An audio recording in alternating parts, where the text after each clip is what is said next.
অসমত বৰ্তমান যিখিনি চলি আছে বা যাৰ বিষয়ে বেছিকৈ চলি আছে তাৰ জন্মকুণ্ডলীখন বিশ্লেষণ কৰি আপোনালোকক দেখুৱাবলৈ ওলাইছো। বিশ্লেষণ কৰাৰ পদ্ধতিটো অকনমান মই এবাৰ সুকিয়া লৈছো। আশা কৰিছো আপোনালোকে ভাল পাব বুলি।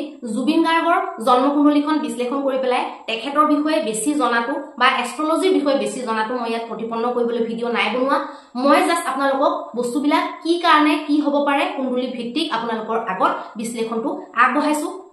যদি আপোনালোকে বিশ্লেষণটো ভাল পায় আশা কৰিছো লাইক কৰিব, শ্বেয়াৰ কৰিব আৰু কমেন্ট কৰিব। বিশ্লেষণটো কৰাৰ কাৰণে মই স্ক্ৰীন ৰেকৰ্ডাৰ অন কৰি পেলাই এষ্ট্ৰচেজ নামৰ যিটো এপ সেই এপটোত স্ক্ৰীন ৰেকৰ্ডাৰ অন কৰি পেলাই মই বিশ্লেষণটো আপোনালোকক দেখুৱাম বুলি ভাবিছো। এবাৰ নৰ্মেলি বৰ্ডত বুজোৱাটো কৰিব পাৰি, কিন্তু বৰ্ডত গোটেইখিনি কথা বুজাব নোৱাৰি।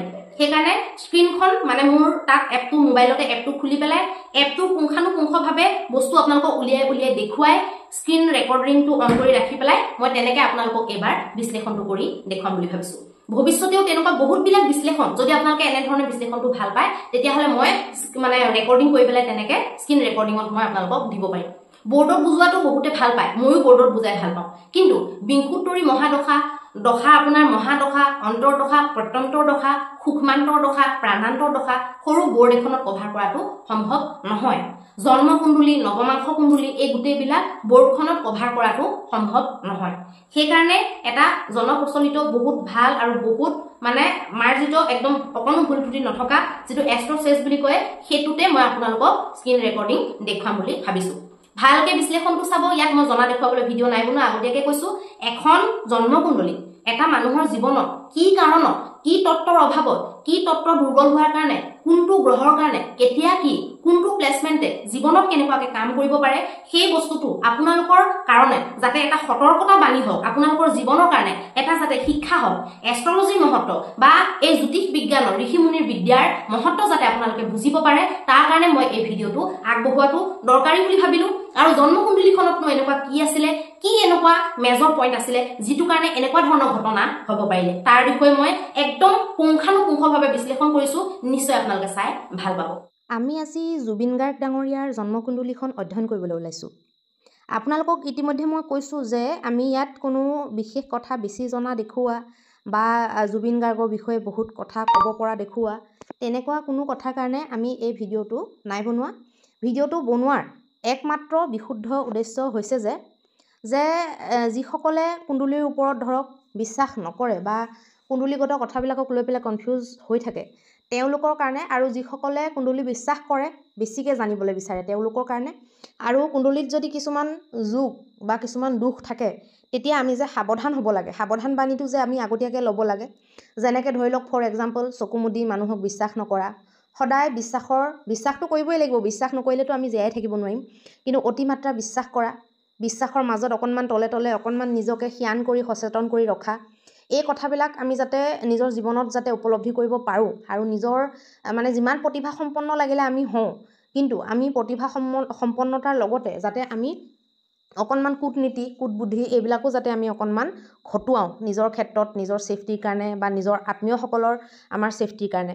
গতিকে এই কথাখিনি আমাৰ জীৱনত এতিয়া বহুত জৰুৰী, আৰু অসমীয়াৰ বাবে এতিয়া আৰু জৰুৰী হৈ পৰিছে। কাৰণ জুবিন গাৰ্গৰ এতিয়া ধৰক যিটো ঘটনা ঘটি গ'ল, যিখিনি মানুহে দেখিলে সেইখিনি দেখাৰ পিছত আৰু মানুহৰ বিশ্বাস কৰিবলৈ বা নিজৰ মানুহক বা নিজে ৰখা মানুহক বিশ্বাস কৰিবলৈ বহুত কঠিন হৈ পৰিব। গতিকে এই কঠিন সময়খিনিত আমি জন্মকুণ্ডলীৰ সহায়েৰে নিজৰ জন্মকুণ্ডলীখন চাই পেলাই আমাৰ লগতো তেনেকুৱা হোৱাৰ সম্ভাৱনা আছে নেকি, বা জন্মকুণ্ডলীত কি দুখাদুখ বা কি যোগ থাকিলে কেনেকুৱাকৈ আমি অকণমান সচেতন হ'ব পাৰোঁ, সেই কথাবিলাক আমি এষ্ট্ৰলজিৰ ফালৰ পৰা, জ্যোতিষশাস্ত্ৰৰ ফালৰ পৰা অকণমান মানে বল দিবলৈ বিচাৰিছোঁ। সেইটোৱে আমাৰ উদ্দেশ্যটো মই আপোনালোকক ব্যাখ্যা কৰি দিলোঁ। এইখন হৈছে আমাৰ জুবিনদাৰ কুণ্ডলী। জুবিনদাৰ কুণ্ডলীখন, জুবিনদাৰ এনে ডেট অফ বাৰ্থটো আপোনালোকে গুগলত 72 বুলি পাব, কিন্তু 71 হয়।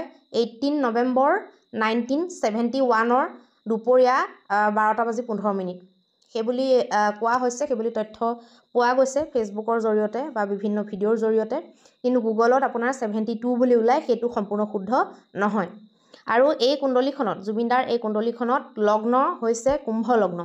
কুম্ভ লগ্নত মঙ্গল নিজে বহি আছে, আৰু কুম্ভ লগ্নত মঙ্গল শত্ৰুগত, কাৰণ মঙলৰ শনিৰ লগত শত্ৰুতা, আৰু শনিৰ ৰাশিতে যিহেতু মঙল বহি আছে, লগ্নতে শনিৰ ৰাশিত মঙল বহি থকাৰ কাৰণে মানুহজন চবৰে মানে আপোন হৈও বা চবৰে বহুত ভাল লগা মানুহ হৈও কিছুমান এনেকুৱা কাম কৰে, ধৰক নিজৰ জীৱনত এনেকুৱা কাম কৰিছিল যিবিলাকক লৈ নেকি মানুহে অকণমান মাজে সময়ে বেয়াকৈও চৰ্চা কৰিছিল বা বেয়াকৈও ভাবিছিল, বা নিচাযুক্ত বস্তু সেৱন কৰাক লৈ এচামে বহুত ধৰণৰ কথা ভাবে বা কয় বা বেয়াকৈও কয়।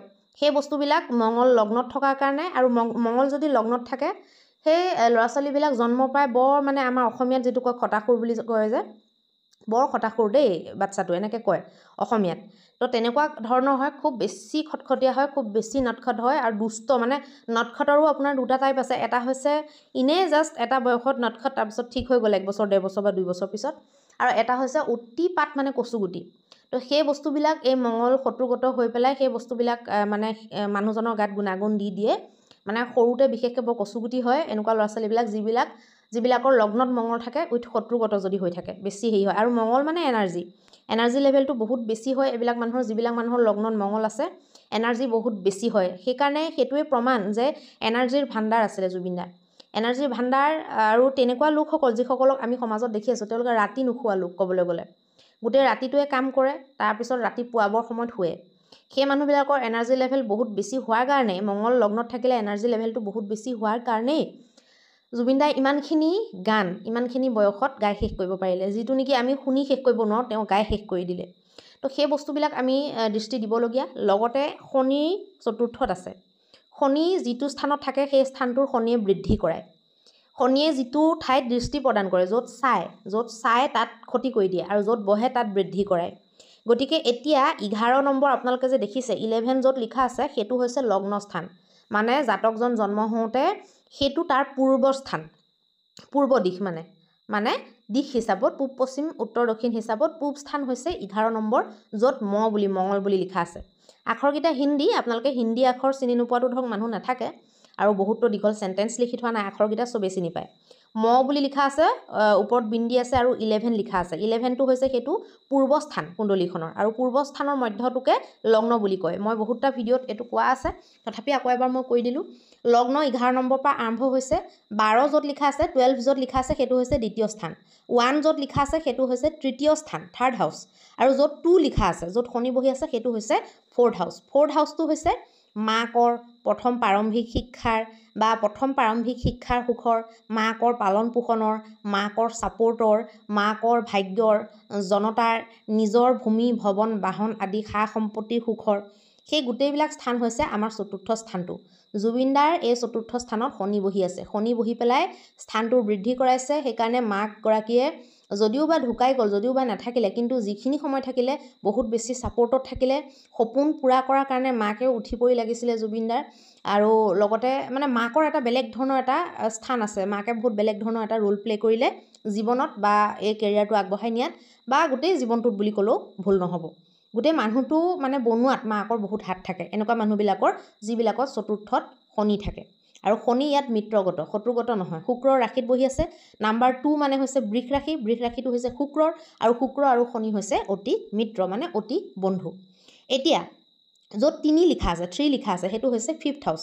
এইটো সন্তান স্থান, প্ৰেম স্থান, মানসিক ছেটিছফেকশ্যনৰ স্থান। য'ত 4 লিখা আছে তাত কেতু লিখা আছে, আৰু য'ত 5 লিখা আছে তাত একো লিখা নাই, ঘৰটো খালী আছে। 5 য'ত লিখা আছে সেইটো স্থান খালী আছে, তাত কোনো গ্ৰহ নাই, সেইটো হৈছে পত্নী স্থান। পত্নীৰ স্থানটোত 5 নম্বৰ মানে সিংহ ৰাশি আছে। সিংহ ৰাশি মানে আপোনালোকে পত্নীৰ চৰিত্ৰটো গম পাব পাৰিছে যে একদম গহীন গম্ভীৰ আৰু খুব বেছি খামিদাত ঘৈণীয়েকৰ স্বভাৱটো, টুলুঙা স্বভাৱৰ ঘৈণীয়েক নহয়, আৰু আল্টু ফাল্টু ইনে অ'ত ত'ত বকি থকা টাইপৰ তেনেকুৱা ঘৈণীয়েক নহয়। এনেকুৱা মানুহবিলাকৰ ঘৈণীয়েকৰ স্থানটো মজবুত হয়, মানে ৰাশি হিচাপত। ইয়াত গ্ৰহ বহি দিলে কিন্তু তাৰ ফলটো বেলেগ হৈ যায়, বহুত বেলেগ বেলেগ ধৰণৰ ফল ওলায় যদি বেলেগ বেলেগ গ্ৰহ বহে। কিন্তু ইয়াত যিহেতু কোনো গ্ৰহ বহি নাই, সেইকাৰণে আমি ৰাশিৰ ফালৰ পৰাই আমি ফলটো ক'বলগীয়া হৈছে বা আপোনালোকক বুজাবলগীয়া হৈছে। কিন্তু ইয়াত প্ৰব্লেম এটাই যে পত্নীৰ স্থানত মঙলৰ দৃষ্টি পৰিলে, আৰু জুবিনদা হৈছে ঘূৰ মাংগলিক। লগ্নত মঙল থাকিলে সেই মানুহজন মাংগলিক হৈ পৰে। আৰু ইয়াত অকল লগ্নত মঙল থাকিয়ে ইয়াত থাম কটা নাই, লগ্নত মঙল আছে, শনিৰ 10ম দৃষ্টি। শনি য'ত বহি আছে তাৰ পৰা 10 নম্বৰ যদি ঘৰ হিচাপ কৰে 10টা ঘৰ যদি হিচাপ কৰে তেতিয়াহ'লে য'ত 11 নম্বৰ লিখা আছে আৰু য'ত মঙল লিখা আছে সেইটো ঘৰ 10 নম্বৰ ঘৰ পৰিব গতিকে শনিৰ 10 নম্বৰৰ এটা দৃষ্টি আছে সেই দৃষ্টিটো মঙলৰ ওপৰত পৰাৰ কাৰণে বহুত বেছি বেয়া ফল দিলে ব্যক্তিত্বটো মানুহক বুজিব নোৱাৰা ধৰণৰ বা কেতিয়াবা বহুত ভাল কাম কৰিও বেয়া লগা ধৰণৰ বা নিজৰ ক্ষতি ক'বলৈ গ'লে নিজৰ ক্ষতি দৰ্শালে মঙলৰ ওপৰত শনিৰ দৃষ্টি পৰাটোক হেতুক বিস্ফোটক বুলি কয় বিস্ফোটক যোগ বা সেই দৃষ্টিটো বিস্ফোটক দৃষ্টি বুলি আমি ক'ব পাৰোঁ তো জীৱনত তেনেকুৱা এটা ঘপককৈ আকস্মিক ঘটনাৰ এইটো এটা কাৰক বুলি আমি বুজিব পাৰোঁ এতিয়া য'ত 6 নম্বৰ লিখা আছে তাতো কোনো গ্ৰহ নাই য'ত 7 নম্বৰ লিখা আছে তাতো কোনো গ্ৰহ নাই য'ত 8 নম্বৰ লিখা আছে যিটো শনিৰ একদম সন্মুখত আছে চাওক আপোনালোকে শনিটো 2 নম্বৰত লিখা আছে 2 নম্বৰৰ একেবাৰে সন্মুখৰ ঘৰটো হৈছে 8 নম্বৰ লিখা ঘৰটো যিটোত নেকি ৰবি শুক্ৰ গুৰু বুধ আৰু চন্দ্ৰ 5টা গ্ৰহ একেলগে বহি আছে যিটোক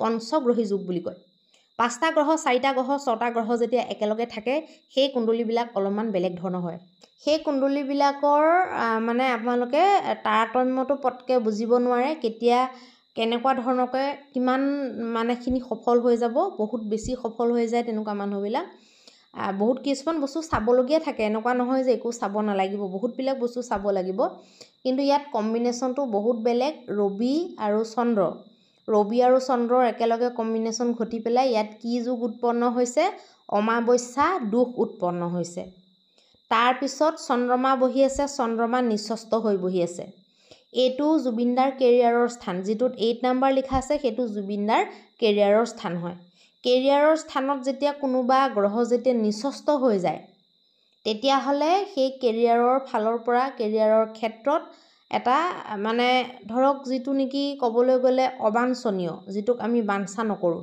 তেনেকুৱা ধৰণৰ এটা ঘটনা দৰ্শায় বা কিছু লোকৰ ক্ষেত্ৰত মানহানি হ'ব পাৰে কিছু লোকৰ ক্ষেত্ৰত ডাঙৰ ঘটনা হ'ব পাৰে কিন্তু ইয়াত কম্বিনেশ্যনটো এনেকুৱা যে অমাৱস্যা দোষো ঘটিলে আকৌ চন্দ্ৰ নিচস্ত হৈ আছে নিচস্ত মানে একেবাৰে নিজ স্থানত বহি থকা যিটো নেকি গ্ৰহৰ একেবাৰে আনকমফৰ্টেবল স্থিতি তাৰ ওপৰতে আকৌ চতুৰ্থ স্থানত 2 নম্বৰৰ 2 নম্বৰ যে লিখা আছে তাত শনি বহি আছে শনিৰ সম্পূৰ্ণ দৃষ্টি পৰিছে চন্দ্ৰমাৰ ওপৰত যেতিয়া শনিৰ দৃষ্টি পৰে এইটোক বিষ যোগ বুলি কয় বিষ যোগ মানে এনেকুৱা লোকসকলৰ বিষ দি পেলাই বা যিকোনো ফুড পয়জনিং হয় যিকোনো পয়জনৰ পৰা মানে শ্ল' পয়জনো হ'ব পাৰে এইটো নহয় যে একেবাৰে মানে ডাইৰেক্ট পয়জন শ্ল' পয়জন হওক ফুড পয়জনিং হওক এইবিলাকৰ পৰা বহুত ক্ষতি থাকে বা কোনোবাই বিষ পান কৰোৱা কোনোবাই টনা টটকা তেনেকুৱা বেয়াকৈ কৰি দিয়া তেনেকুৱা ধৰণৰ প্ৰব্লেমবিলাক এই মানুহবিলাকৰ সোনকালে ঘটে কাৰণ অমাৱস্যাত জন্ম অমাৱস্যাৰ একদম নিলগত জন্ম বা অমাৱস্যাত জন্ম অমাৱস্যা দোষটো লাগি আছে তাতে চন্দ্ৰমা নিচস্ত হৈ পেলাই দুৰ্বল হৈ আছে তাতে আকৌ শনিৰ দৃষ্টি আপোনাৰ পৰি আছে ৰবিৰ ওপৰত যদি শনিৰ দৃষ্টি পৰে তেতিয়াহ'লে শনি যেতিয়া জন্ম হৈছিলে জন্ম হোৱাৰ লগে লগে ৰবি গ্ৰহণ লগাই দিছিলে তো সেইটো ফালৰ পৰা চাবলৈ গ'লে এইটো গ্ৰহণৰ প্ৰভাৱে দিয়ে আৰু চন্দ্ৰৰ ওপৰত শনিৰ দৃষ্টিটোৱে বিষৰ প্ৰভাৱ দিয়ে গতিকে এই দুইটা প্ৰভাৱেই বহুত বেছি মাৰাত্মক আৰু ইয়াত মানুহৰ ঘৰ জনতাৰ ঘৰ আৰু এইফালে মানে ৰাইজ ধৰক সমাজ বা ৰাইজ বা জনতাৰ ঘৰ আৰু সামনে আছে কেৰিয়াৰৰ ঘৰটো এই দুইটা ঘৰ আমনে সামনে গণ্ডগোলটো হোৱাৰ কাৰণে মানুহৰ হাতত তেনেকুৱা মৃত্যু হ'বলগীয়া হ'ল বা কোনো এজন আত্মীয় লোক যিজনক নিজে পুৰা চকুমুদি ধৰক বিশ্বাস কৰিব পাৰে বা নিজৰ বুলি বহুত ভাল পাব পাৰে এতিয়া যিকেইজন লোক মানে মৃত্যুৰ সময়ত আছিলে সকলোৱে গমেই পাইছে যে কোনো তেনেকুৱা বহুত ভাল পোৱা মৰম আদৰ কৰা মানুহ নাছিলে চবে স্বাৰ্থপৰ মানুহৰ মাজতে গৈ পেলাই মৰিলেগৈ মানুহজন গতিকে গোটেই জীৱনটো ধৰক মানুহৰ কাৰণে ভালকৈ ভাবিলে ভাল কাম কৰিলে উচ্চতাত গ'ল বহুত ফেমাছো হ'ল উচ্চ কামবিলাকে কৰিলে নিজৰ সব শেষ কৰি হ'লেও পইচা বেলেগক দিলে পইচা এতিয়া ধৰক একাউণ্টত বেছি নাইগে মানে ভাল কামৰে কথাই ভাবিলে সব কথা ভালে ভাবিলে খালি এটাই অকণমান হেৰি মদটো খাইছিলে বা মদ মানে তেনেকুৱা বস্তু নিচাযুক্ত বস্তু সেৱন কৰিছিলে সেইটোৱে অকণমান যে মাইনাছ পইণ্ট আৰু বাকী একো মাইনাছ পইণ্ট নাই আৰু ৱাইফগৰাকীও ইমান ভাল যে হাজবেণ্ডে নুসুমাবলৈ ক'লে তেওঁৰ কাম কাজৰ কথাবিলাকত ৱাইফেও নুসুমালে খবৰো নল'লে যে মানুহজনে কিমান ইনকাম কৰে কিন্তু এইটো মই এইখিনিতে অকণমান এইটো ভুল বুলি ভাবোঁ কাৰণ মানুহজনে যিমান মনা কৰিলেও মানুহজনে মানা কৰিলে বুলি বেয়া পাব বুলি তেখেতৰ কথা ৰাখিবলৈ গৈ পেলাই আজি মানে ৱাইফ নুসুমোৱাৰ কাৰণে বহুত ডাঙৰ মানে এটা মানে ক'বলৈ গ'লে কিমত দিবলগীয়া হৈ গ'ল গোটেই ৰাইজে, চবেই মানে গোটেই অসমখনে। গতিকে মই এইটো কওঁ মানে ৰেকৰ্ডিঙৰ মাজতে যে আপোনালোকে কেতিয়াও নিজৰ ৱাইফক, আপোনাৰ ৱাইফে সদায় আপোনাৰ ভালৰ কথা চিন্তা কৰে, ঘৰখনৰ ভালৰ কথা, ঘৰখনক কেনেকৈ আগুৱাই নিওঁ, উদ্গতি কৰাওঁ, সেইটোহে চিন্তা কৰে। কেতিয়াও আপোনাৰ অহিতৰ কাৰণে আপোনাৰ লগত চুপতি নামাৰে। গতিকে বেছিভাগ ৱাইফে দেই, মই কোৱা নাই যে 100% তেনেকুৱা বুলি।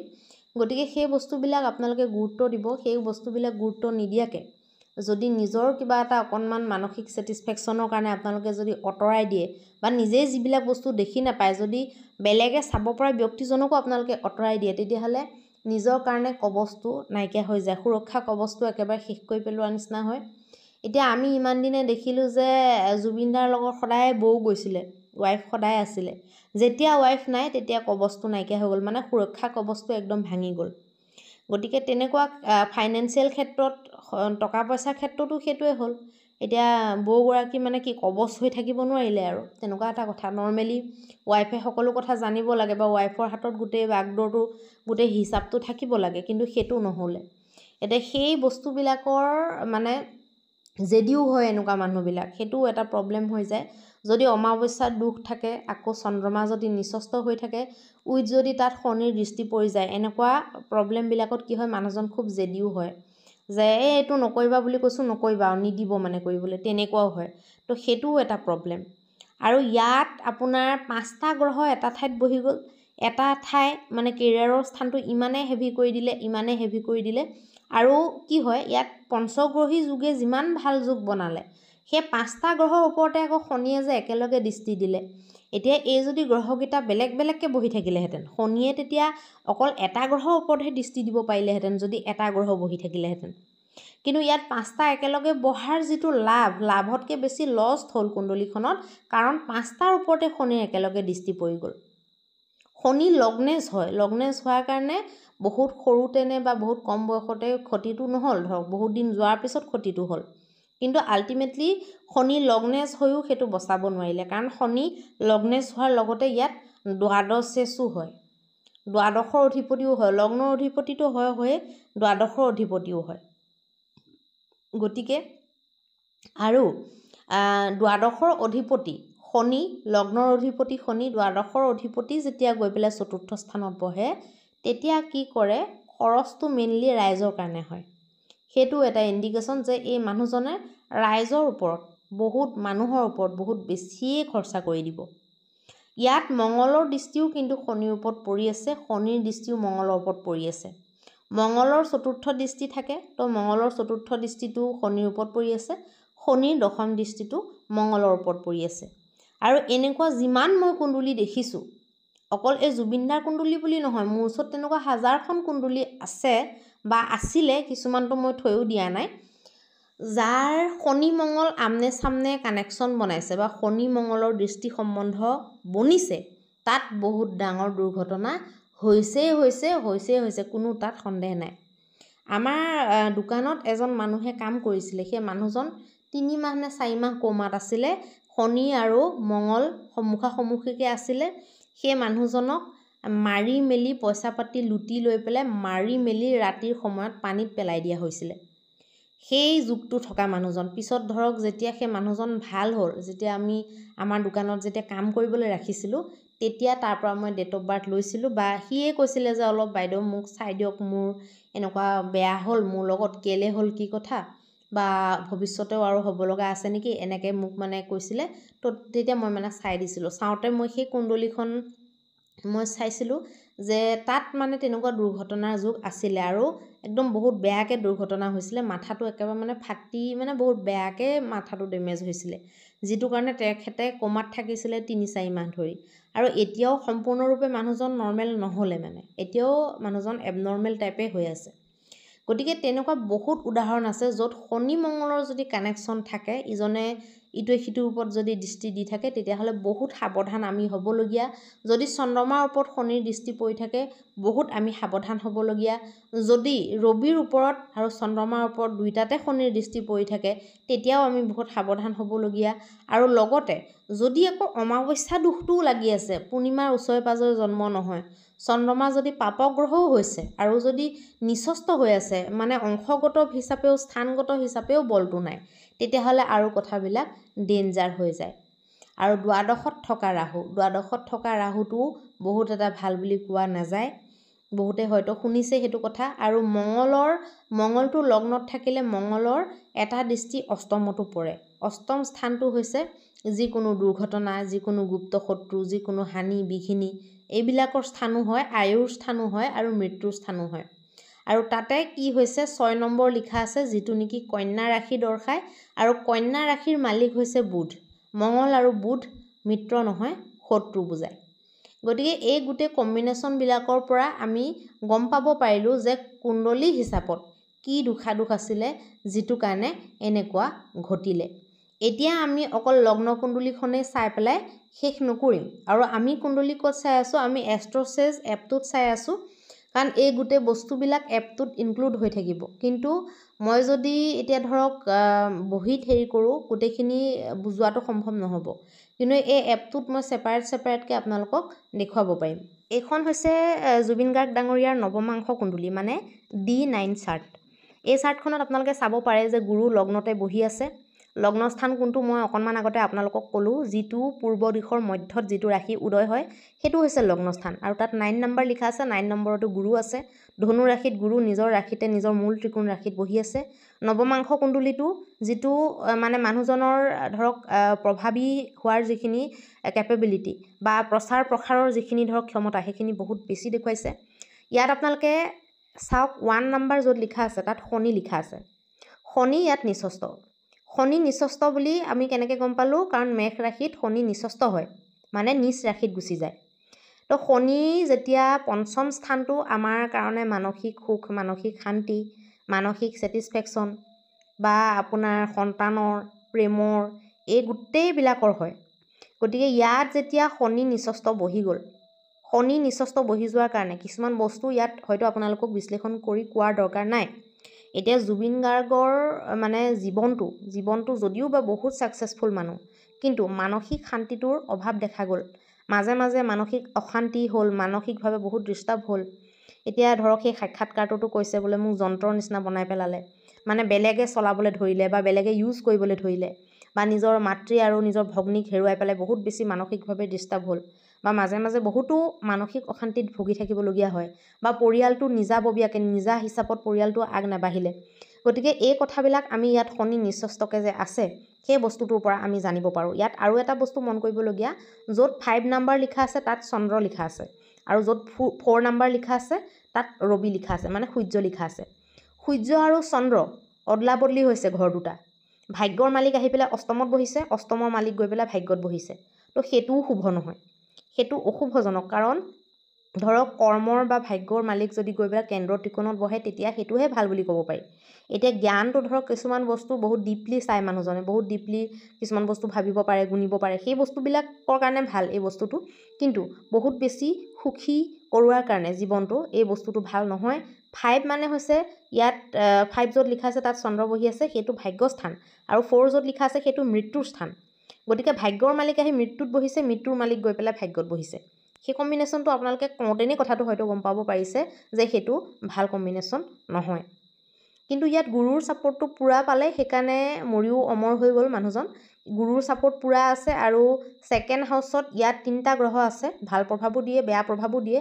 শুক্ৰ আৰু বুধৰ একেলগে থকাৰ কাৰণে আৰু মঙল উচ্চগত হৈ থকাৰ কাৰণে কি হ'ল, নিজৰ ডিঙি বা নিজৰ আৱাজটোৰ কাৰণে, নিজৰ মাতটোৰ কাৰণে গোটেই পৃথিৱীতে জনাজাত হৈ পৰিলে। 2টা শুভ গ্ৰহ যদি দ্বিতীয় স্থানত থাকে, সেই মানুহবিলাকৰ মাতৰ দ্বাৰা চিনাকি হোৱাটো, মাতৰ দ্বাৰা গোটেই বিশ্বত বিখ্যাত হোৱাৰ যোগ বনে। আৰু লগতে যদি গুৰু লগ্নত থাকে বা যিকোনো কেন্দ্ৰস্থানত থাকে, বিশেষকৈ গুৰু যদি লগ্নত থাকে, তেতিয়াহ'লে এই বস্তুবিলাক ৰাস্তাবিলাক অকণমান ইজি হৈ যায়। নৱমাংশ কুণ্ডলী হিচাপতো ঘৈণীয়েকৰ স্থানটো, পত্নীৰ স্থানটো খুব ভাল দেখুৱাইছে। 3 নম্বৰ য'ত লিখা আছে ইয়াত সেইটো হৈছে পত্নীৰ স্থান, আৰু তাত স্বয়ং দেৱগুৰু বৃহস্পতিৰ দৃষ্টি পৰি আছে। গতিকে আপোনালোকে ইয়াত দেখিবলৈ পাইছে যে নৱমাংশ কুণ্ডলীখনো বলৱান আছিলে, কিন্তু 2টা পইণ্ট আপোনালোকক মই ক'লোঁ, শনিৰটো আৰু এই যে ধৰক ভাগ্যৰ মালিক আহি অষ্টমত বহিছে মৃত্যু স্থানত, সেই বস্তুটো, এই দুটা বস্তু ভাল নহয়। সেই দুটা মই আপোনালোকক জনালোঁ। এতিয়া মই আপোনালোকক বিংশোত্তৰী মহাদশাৰ লিষ্টখন দেখুৱাম। বিংশোত্তৰী মহাদশাৰ ফালৰ পৰা চালে এতিয়া বৰ্তমান কলিযুগত আমাৰ ফল কথনবিলাক 90% মিলি যায়। মইতো বেছিভাগ দেখিছোঁ যে 100% মিলে, কিন্তু তথাপিও মই 90 বুলিয়ে কৈছোঁ দিয়কচোন। এতিয়া আপোনালোকক মই সেই বস্তুটো দেখুৱাম। এতিয়া চাওক, এইখন হৈছে বিংশোত্তৰী মহাদশাৰ লিষ্ট। ইয়াত আপোনালোকে দেখিবলৈ পাইছে য'ত 17/9/2025 লিখা আছে, মানে 17 ছেপ্টেম্বৰ 2025। 17 ছেপ্টেম্বৰৰ দিনাই বিদেশলৈ যাত্ৰা হ'ল। বিদেশলৈ যাত্ৰা কৰাৰ সময়ত শুক্ৰৰ মহাদশাত, গুৰুৰ অন্তৰ্দশাত, ৰবিৰ প্ৰত্যন্তৰ দশাত, মঙলৰ সূক্ষ্মান্তৰ দশা চলি আছিলে। মঙল এই কুণ্ডলীখনত শত্ৰুগত, লগ্নত শত্ৰুগত হৈ অৱস্থান কৰিছিলে। মই সেই বস্তুটো আপোনালোকক আৰম্ভণিতে মই বুজাই দিলোঁ।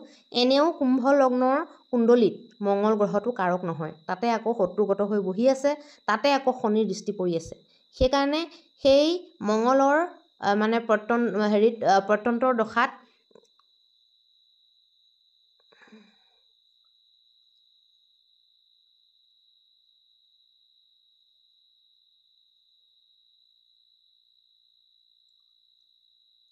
মঙলৰ সূক্ষ্মান্তৰ দশাত বিদেশলৈ গমন হ'ল। তাৰপিছত 17/9/2025 পিছত আপোনালোকে ইয়াত দেখিবলৈ পাব যে 25/9/2025 শুক্ৰত গুৰু, গুৰুত ৰবি, ৰবিত ৰাহু চলিছে। গতিকে এই সময়ছোৱাত যিখিনিত মঙলৰ পিছতে, মঙলৰ পৰা আৰম্ভণি হৈ ৰাহুত শেষ হ'ল আৰু তাতে গোটেই জীৱনটো শেষ হৈ গ'ল। এতিয়া আমি 17ৰ পিছত যিটো 25/9/2025 আছে তাত আমি ক্লিক কৰিম। ক্লিক কৰোঁতে আপোনালোকে ইয়াত দেখিবলৈ পাব যে শুক্ৰ, গুৰু, ৰবি, ৰাহু 18/9/2025। তাৰপিছত 19 তাৰিখৰ দিনা আপোনালোকে চাব যে শুক্ৰ, গুৰু, ৰবি, ৰাহু আকৌ গুৰু, মানে ৰাহু সোমোৱাৰ, মঙলৰ স্পৰ্শ কৰি পেলাই ৰাহু সোমোৱাৰ লগে লগে চব গণ্ডগোল লাগি গ'ল আৰু 19 তাৰিখৰ দিনা গোটেই শেষেই হৈ থাকিলে সকলোখিনি, একেবাৰে শেষেই। আৰু 21 তাৰিখৰ দিনাখনি যেতিয়া নেকি মানে ডেড বডিহে ঘূৰি আহিলে, ডেড বডি যেতিয়া ঘূৰি আহিলে তেতিয়া শুক্ৰ, গুৰু, ৰবি, ৰাহু আৰু শনি চলি আছে। ৰাহুও বেয়া, ৰাহুৰ অৱস্থান ঠিক নহয়। আৰু শনিটো এনেতো ধৰক এইখন কুণ্ডলীৰ কাৰণে শনি কাৰকেই আছিলে, কিন্তু কাৰক থাকিলেও কি হ'ব, যদি শনিৰ দৃষ্টি যাৰ ওপৰতে নপৰক, শনি যদি লগ্নেশো হয় তেতিয়াহ'লেও এই গ্ৰহবিলাকৰ ওপৰত যদি দৃষ্টি দি দিয়ে বেয়া ফল দিয়ে। আৰু শুক্ৰৰ মহাদশাতে মানে সকলোখিনি শেষ হ'ল। শুক্ৰই ধৰক ক'বলৈ গ'লে বহুতখিনি প্ৰদান কৰিলে, কাৰণ শুক্ৰ এখন কুণ্ডলীত কাৰক হয়। শুক্ৰ গ্ৰহটো কাৰক, শনি গ্ৰহটো কাৰক আৰু বুধ গ্ৰহটো কাৰক। গতিকে তাত বহুতখিনি দিলেও, আৰু গুৰু কিন্তু এখন কুণ্ডলীত কাৰক নহয়, গুৰুটো মাৰক হয়।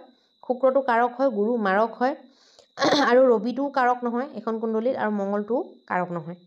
আৰু বুধ হৈছে ইয়াত অষ্টমৰ মালিক, সেইটোও এটা কথা, বুধ অষ্টমৰ মালিক হ'ল এখন কুণ্ডলীত। গতিকে অভাৰঅল চাবলৈ গ'লে ইয়াত যদি আমি চাওঁ, আমাৰ ধৰক গ্ৰহৰ প্লেচমেণ্ট, দশা, নৱমাংশ কুণ্ডলী, আৰু এতিয়া আৰু এটা বস্তু আমাৰ চাব লগা আছে, সেইটো হৈছে ট্ৰানজিটটো। ট্ৰানজিটটো আমি একেবাৰে চাই ল'ম। বৰ্তমান গোচৰত আপোনালোকে চাওক যে বৰ্তমান এতিয়া বৃশ্চিক ৰাশিত, যিটো নেকি জুবিনদাৰ ৰাশি, জন্ম ৰাশিতে ঢাইয়া লাগি আছে, আৰু মীন ৰাশিত চাৰে চাতি লাগি আছে।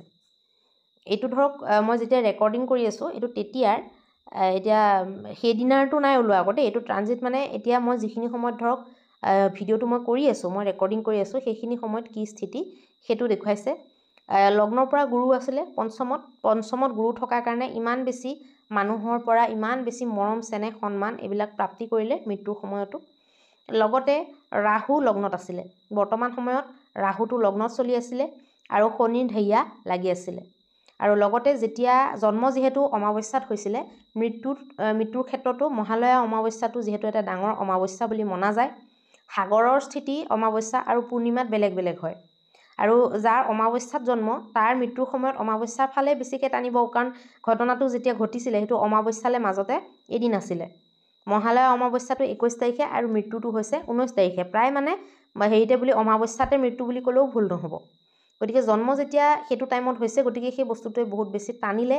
লগতে শনিৰ ঢাইয়াও চলি আছিলে, লগতে দুৰ্ঘটনাৰ যুগ কুণ্ডলীত বনি আছিলে, সেইটো চবতছে ইম্পৰ্টেণ্ট পইণ্ট, সেই পইণ্টটোক নাপাহৰিব। আৰু লগ্নত ৰাহু আছিলে, এইটো সময়ত লগ্নত ৰাহু চলি থকাটো বহুত বেছি কষ্ট বা ডিষ্টাৰ্বেঞ্চ দেখুৱায় আৰু সেইটোৱে অজ্ঞাত ভয় দিয়ে। অজ্ঞাত জেগাত গৈ পেলাই অজ্ঞাতভাৱে কিবা এটা হোৱাৰ কাৰণে এইটোৱে অকণমান উৎসাহ জগালে।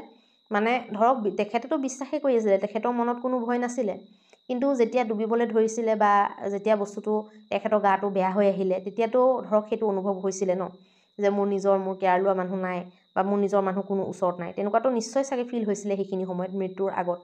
গতিকে সেইখিনি কথাটো আমি ক'ব নোৱাৰোঁ যে কি ফিল হৈছিলে বা কিমান বেছি ভয় লাগিছিলে, কিমান বেছি অসন্তুষ্টি হৈছিলে সেইখিনি সময়ত।